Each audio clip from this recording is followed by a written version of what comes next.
Can you hear the rest of this song from just a few words? Like a good neighbor? You probably are singing, State Farm is there. And you probably also know what kind of pants Jake wears, too. But do you know who Jesus said was a good neighbor? Jesus said, mercy. Do that.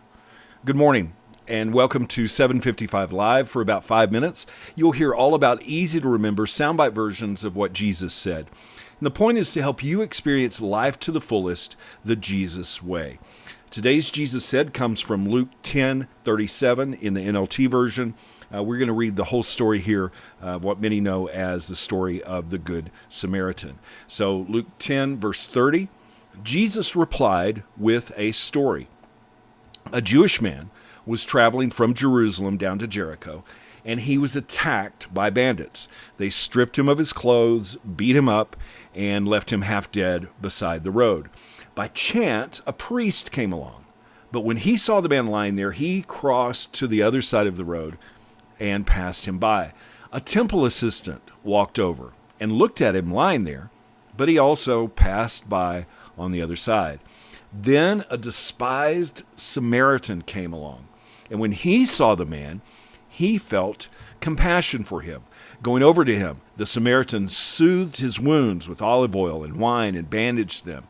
Then he put the man on his own donkey and took him to an inn where he took care of him.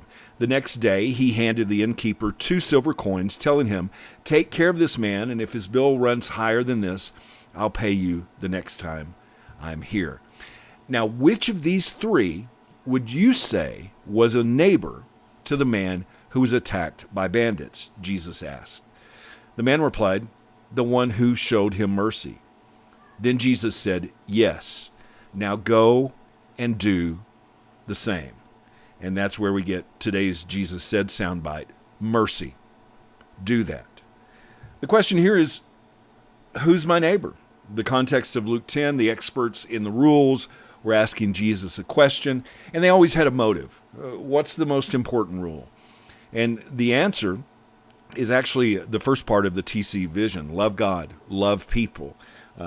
Loving people is loving your neighbor as yourself. But wanting to justify his actions, the Pharisee here, the expert in the law, said, who's my neighbor? What's the exception to the rule? I don't really have to do that, do I? And Jesus told this story about how adding to the rules misses the point.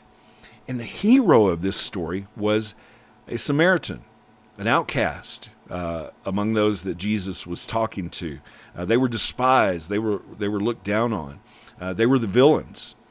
But the rule keepers were so religious that even though they considered themselves the heroes, their own rules kept them from the actual reason from the rules in the first place. Who was the one who loved the neighbor? The outcast, not the rule keeper. Not the one looking for exception to the rules, but the one who showed mercy. It's action, not just words.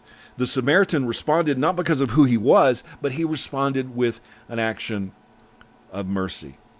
Now, do you make good neighbor exceptions?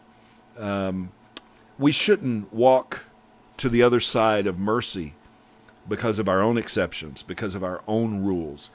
We shouldn't say, not that neighbor. You shouldn't say, not that enemy, not that leader, not that person in authority. Don't look for exception to the rules of mercy, but opportunities to experience mercy. Now, Matthew 5, I like to call the be happies, the Beatitudes. And here's a version that I like to read in study. It's the West translation of the New Testament. It goes into a lot of detail to try to really give the original context of the Greek.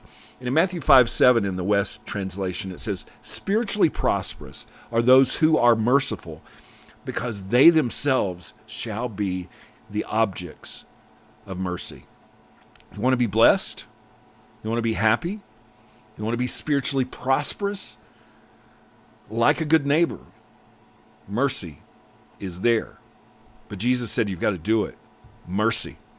Do that. How can you put that into action today.